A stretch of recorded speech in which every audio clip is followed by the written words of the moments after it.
Hello વિદ્યાર્થી મિત્રો, હું તમારું માનવ ક્લાસીસમાં ફરી હાર્દિક સ્વાગત કરું છું. ચાલો આપણે આજે ધોરણ 8 માટે સમાજનો 9મો પાઠ સંસાધન લાવી રહ્યા છીએ. તો ફટાફટ આપણી ચેનલને લાઇક એન્ડ સબસ્ક્રાઇબ કરવાનું ભૂલતા નહીં, જેથી અમારા બધા વિડીયો તમને મળી રહે. ઠેઠ 6 થી 10 ધોરણ સુધીના આપણી ચેનલમાં બધા વિડીયો આવે છે, જેથી તમે જોઈ શકો. તો ચાલો આપણે ફટાફટ આજે 8મા ધોરણનો 9મો પાઠ આપણે જોઈએ, સંસાધન. તેના વિકલ્પ પહેલા જોઈએ આપણે. નીચેનામાંથી કયું સંસાધન કુદરતી નથી? તો કે અરીસો. હું સર્વ સુલભ સંસાધન છું? તો કે ઓક્સિજન. નીચેના પૈકી કયું સંસાધન વિરલ સંસાધન છે? તો ખનિજ તેલ. જો તમે સૌર ઉર્જા, જળ ઉર્જા, જૈવ ઇંધણ, પવન ઉર્જા જેવી ઉર્જાનો ઉપયોગ કરો છો તો તે કેવા પ્રકારના સંસાધનો છે? તો કે નવીનીકરણ છે. નીચેનામાંથી કયું સંસાધન બિન નવીનીકરણીય છે? તો કે ખનિજ કોલસો. નીચેનામાંથી કયું પુનઃપ્રાપ્ય ઉર્જાનો સ્ત્રોત છે? પવન. નીચેનામાંથી કયું સંસાધન માનવ સર્જિત છે? સિમેન્ટ છે. પછી નીચેનામાંથી કયું સંસાધન માનવ સર્જિત નથી? માનવ સર્જિત એટલે કે મનુષ્ય દ્વારા બનાવેલું નથી? તો કે આરસ પહાણ. નીચેનામાંથી કયું સંસાધન માનવ સર્જિત છે? તો કે વિદ્યુત. નીચેનામાંથી કયા પરિબળો વસ્તી ગીચતા પર અસર કરે છે? તો કે કોણ આવે? તો કે આપેલ તમામ. તો કયા? ભૂમિ, આબોહવા અને જળ પ્રાપ્તિ. પછી 11મો વિકલ્પ, પૃથ્વી પર મીઠા પાણીના જથ્થો કેટલા પ્રમાણમાં છે? તો કે 2.7%. કુદરતી વનસ્પતિમાં નીચેનામાંથી કઈ બાબતમાં વિવિધતા જોવા મળે છે? તો એમાં આપેલ તમામ છે, એટલે કે બધા આપણે વાંચવાના. આકાર, સ્વરૂપ અને ઊંચાઈ. નીચેનામાંથી કઈ વસ્તુ આપણને જંગલોમાંથી નથી મળતી? તો કે પ્લાસ્ટિક. નીચેનામાંથી કઈ વસ્તુ આપણને વન્યજીવોમાંથી મળતી નથી? એટલે કે પુસ્તક.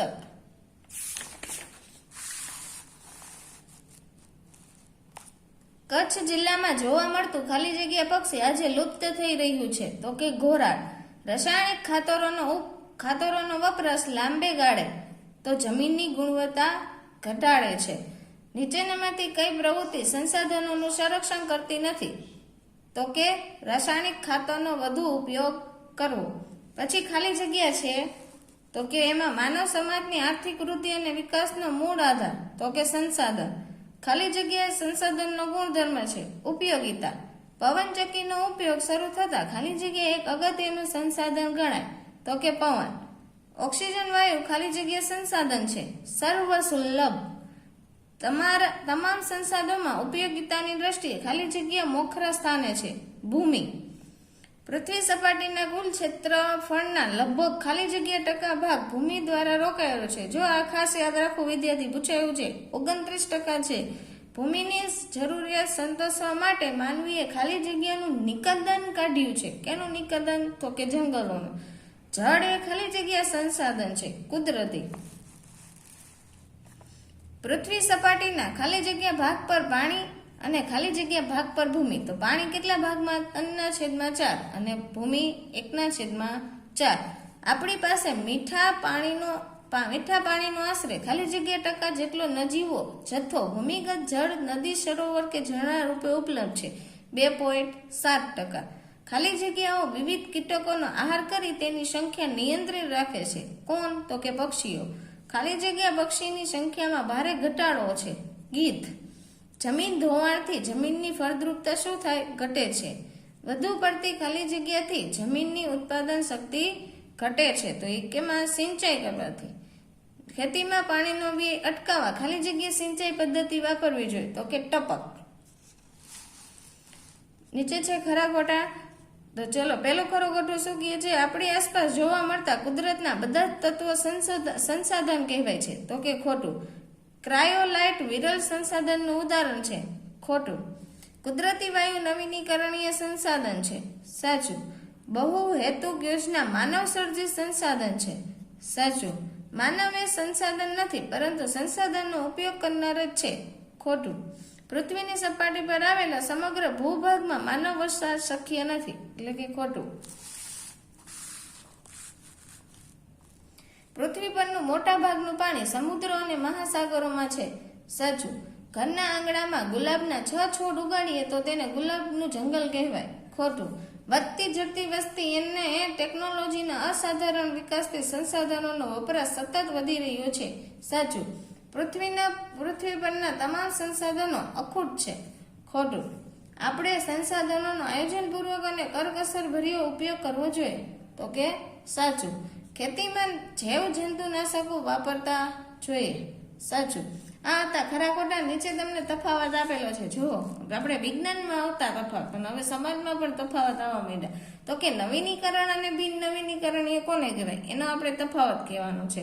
તો જો પેલો પોઈન્ટ મેં તમને એવો આપેલો છે કે આપમેળે ચોક્કસ સમયગાળામાં વપરાયેલા જથ્થાની પૂર્તિ કરે કે અખૂટ હોય તેવા સંસાધનોને નવીનીકરણીય સંસાધનો કહે છે. પછી એકવાર વપરાયા બાદ નજીકના સમયમાં તેનું ફરી નિર્માણ શક્ય નથી. એટલે ધારો કે કેવા પેટ્રોલ ને એવા બધા એમાં આવી શકે. જો નીચે ઉદાહરણ પણ છે. ખનિજ તેલ, પરમાણુ ખનિજો, ખનિજ એવા બધા, કોલસો. પછી આમાં છે કે નવીનીકરણ મેં કયા કયા ઉદાહરણ છે, તો કે જંગલો, પવન, સૂર્યપ્રકાશ, પ્રાણીઓ અને પક્ષીઓ. એટલે કે આપણે કુદરત તરફથી, પવન, સૂર્યપ્રકાશની કુદરત તરફથી મળેલી ભેટ કહેવાય. હવે નાના પ્રશ્ન એના જોઈએ આપણે. એમાં પહેલો પ્રશ્ન છે, સંસાધન કોને કહેવાય? તો કે જે તત્વોની માનવી આવડત અને કૌશલ્યની મદદથી પોતાની જરૂરિયાત સંતોષવા ઉપયોગમાં લે છે તેવા તત્વોને સંસાધન કહેવાય. સંસાધનોના નિર્માણના આધારે સંસાધનોના કેટલા પ્રકાર છે? તો કે 2 પ્રકાર. કયા કયા? કુદરતી સંસાધન અને માનવ સર્જિત. કુદરતી સંસાધનોના ઉદાહરણ આપણે આપવાના છે, એટલે કુદરતી તરફથી મળેલું. તો કે હવા, પાણી, જમીન, ખનિજો, પ્રાણીઓ, પક્ષી, ઉર્જા વગેરે સ્ત્રોતો. કુદરતી સંસાધનોને કયા આધારે વર્ગીકૃત કરવામાં આવે છે? તો કે કયા આધારે કરવામાં આવે છે?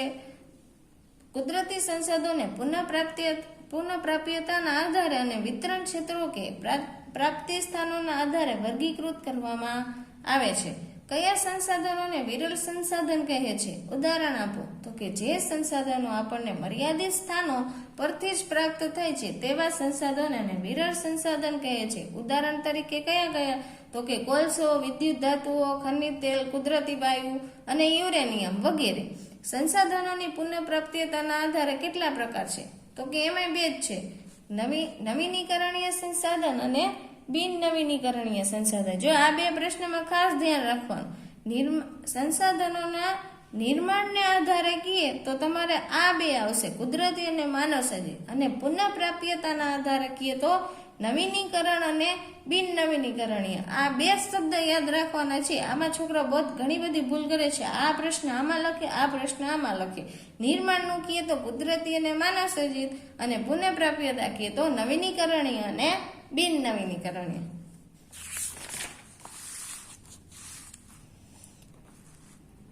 ચલો, 7મો પ્રશ્ન શું કહે છે? માનવ સર્જિત સંસાધન કોને કહે છે? તો કે કોઈ પણ કુદરતી તત્વોને માનવ પ્રયત્નો દ્વારા પ્રક્રિયા કરી તેના ગુણધર્મોમાં ફેરફાર કરી ઉપયોગમાં લેવા યોગ્ય બનાવાય તેને માનવ સર્જિત. મુદ્દો શું કે માનવો દ્વારા જે કાર્ય કરવામાં આવે છે તે અલગ અલગ ગુણધર્મોમાં ફેરફાર કરે છે, જોતા હોય તેમાં, તેને કેવા કહેવાય? માનવ સર્જિત સંસાધન કહેવાય. આપણે મીઠું પાણી ક્યાંથી પ્રાપ્ત કરીએ છીએ? તો કે ભૂગર્ભ જળ, નદી, સરોવર, ઝરણા અને કૂવામાંથી. વિશ્વમાં આજે કયા કયા પ્રદેશોમાં પીવાના પાણીની ભારે તંગી વર્તાય છે?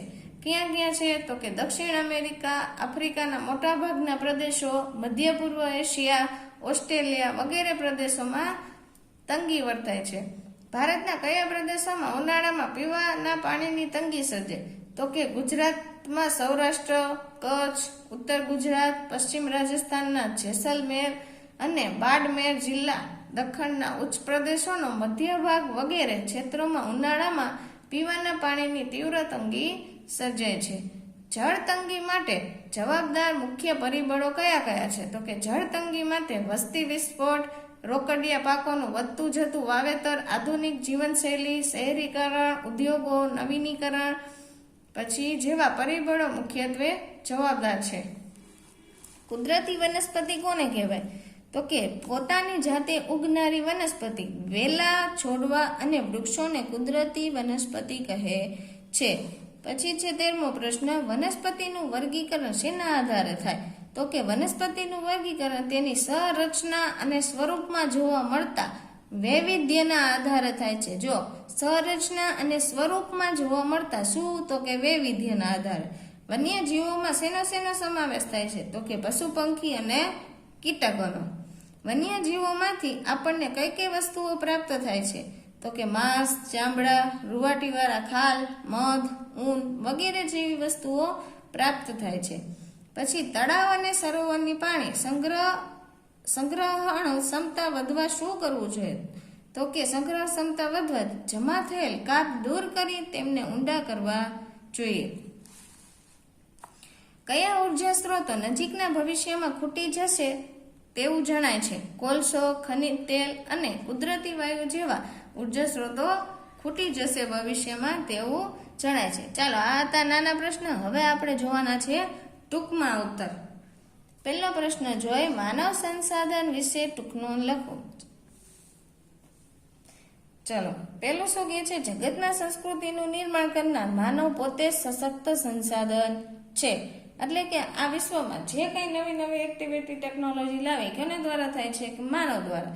જે કુદરતના વિવિધ તત્વોને પોતાના જ્ઞાન અને આવડત થકી સંસાધન સ્વરૂપે વાપરે છે, તે સંસાધનનો બનાવનાર અને વપરાશ કરનાર બને છે. આ પ્રક્રિયા માનવ પોતાની બૌદ્ધિક ક્ષમતા મુજબ કુદરત દ્વારા પ્રાપ્ત તત્વોમાંથી ઉત્પન્ન તત્વો પસંદ કરે છે. પોતાના કૌશલ્ય, આવડત, જાણકારી કે ટેકનોલોજીની મદદથી તેનો મહત્તમ ઉપયોગ કરે છે.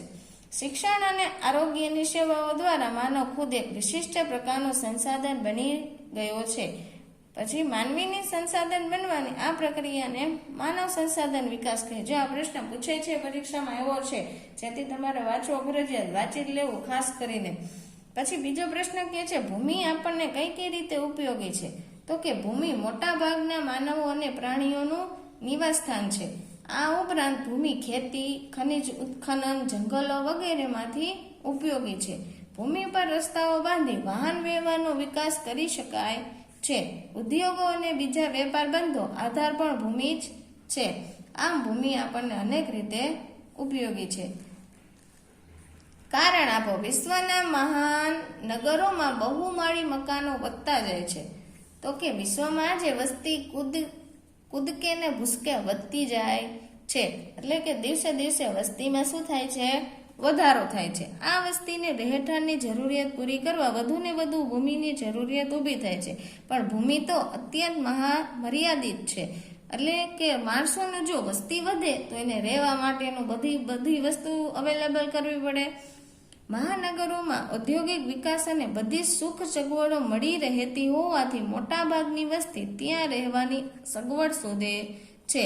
આ માંગને પૂરી કરવા એટલે કે બધાના મકાન મળી રહે તે માટે મહાનગરોમાં બહુમાળી મકાનો બાંધવા. બહુમાળી એટલે કે જે આપણે મકાનો એમાં ફ્લેટ જે આપણે બનાવીએ 7 માળના 8 માળ તે બનાવવામાં આવે છે. એટલે કે એક જગ્યા ઉપર એટલું ફેમિલી વસી શકે છે. આથી મહાનગરોમાં બહુમાળી મકાનોની સંખ્યા વધતી જાય છે. ધારો કે એક ફ્લેટમાં 16 ફ્લેટ હોય તો કેટલા ફેમિલી સચવાઈ ગયા? સીધા 16 ફેમિલી એક સાથે એક જ જગ્યાએ સચવાઈ ગઈ, એક જ ભૂમિ ઉપર. તો એટલી જગ્યા ઓછી જોઈ છે. ચાલો, નીચે આપણે ચોથો પ્રશ્ન જોઈએ.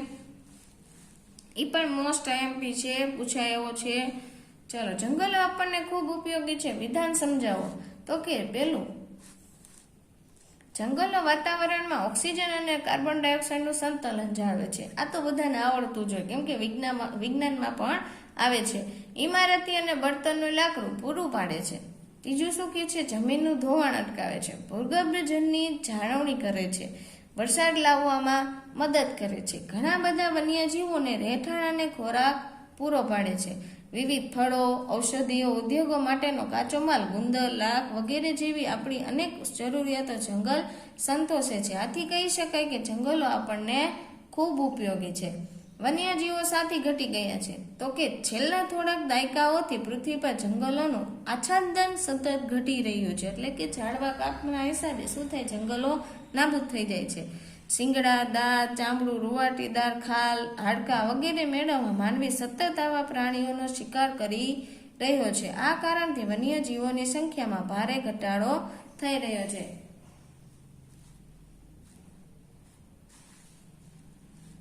પછી છઠ્ઠો પ્રશ્ન જોઈએ, કારણ આપો. રાસાયણિક ખાતરની જગ્યાએ ખેતીમાં કુદરતી ખાતર વાપરવું જોઈએ. આ પણ પ્રશ્ન પૂછાયો છે, જેથી વાંચી લેવું. રાસાયણિક ખાતરના લાંબા ગાળાના વપરાશને લીધે જમીનની ફળદ્રુપતા ઘટતી જાય છે. વળી આ રાસાયણિક ખાતર માટીના ભળી જમીનને પ્રદૂષિત કરે છે અને ભૂગર્ભ જળમાં ભળી જળ પ્રદૂષણ કરે છે, જ્યારે કુદરતી ખાતરથી કોઈ પ્રકારનું પ્રદૂષણ ફેલાતું નથી. વળી કુદરતી ખાતર લાંબા ગાળા સુધી વાપરીએ તો પણ જમીનની ફળદ્રુપતા ઘટતી નથી, પરંતુ વધે છે. આથી જ રાસાયણિક ખાતરની જગ્યાએ કુદરતી ખાતર વાપરવું જોઈએ. હવે નીચેનો પ્રશ્ન છે, વહી જતા વરસાદી પાણીનો સંગ્રહ કરવા શું શું કરી શકાય? તો કે ચેકડેમ બાંધી શકાય, નદીઓ બંધ બાંધવા જોઈએ, પછી ખેતરોમાં ખેત તલાવડી હોવી જોઈએ, રહેણાંક વિસ્તાર ભૂગર્ભ ટાંકા, એટલે ટાંકા જે ઓલા આપણા હોય એટલે બધાને પાણી આપણે આવે ને નીચે જે હોય અહીં ભૂગર્ભ ટાંકા કહેવાય, જમીનમાં થાય. વરસાદી પાણીનો સંગ્રહ કરી શકાય. પછી તળાવ અને સરોવરને ઊંડા કરીને જમા થયેલા કાપ દૂર કરી સંગ્રહ કરવાની ક્ષમતા વધારવી જોઈએ. પછી 8મો પ્રશ્ન છે, સંસાધનોનું સંરક્ષણ કરવું એ આપણા સૌની ફરજ છે. આ પણ પ્રશ્ન પૂછાયો છે, જેથી વાંચી લેવો. સંસાધનો આપણા જીવન માટે શું છે? અગત્યના છે. અત્યારે આપણે જે સંસાધનો વાપરીએ છીએ તે ખૂટી જાય તો પણ આપણું જીવન ખૂબ જ કઠિન બની જાય છે. વળી આ સંસાધનોનું સંરક્ષણ ભાવિ પેઢી માટે પણ કરવું જરૂરી છે. આથી સંસાધનો સંરક્ષણ કરવું એ આપણા સૌની ફરજ છે. ચલો નીચે આપેલો છે, ગંગાના મેદાની પ્રદેશોમાં વસ્તી ગીતતા વધારે છે, જ્યારે આફ્રિકા ખંડના શહેરના રણ પ્રદેશમાં વસ્તી ગીતતા ઓછી. આવું સાથી છે? તો કે વસ્તી ગીતતા વધારે કારણ કે આ પ્રદેશ ખૂબ જ ફળદ્રુપ જમીન ધરાવે છે, એટલે કે સારી જમીન હોય, ત્યાં પાક સારો થાય, ખેતી માટે અનુકૂળ છે. ઉપરાંત ગંગા નદીમાં 12 માસ પાણી રહેતું હોવાથી ખેતી માટે જરૂરી પાણી મળી રહે છે. આપણે ખેતી કરતા હતા એનામાં જે પાક ઉભો થાય એમાં પાણી જોઈ ફરજિયાત છે. ખેતી સારી થવાથી ખેત પેદાશ આધારિત ઉદ્યોગોનો વિકાસ પણ અહીં સારી રીતે થયો છે.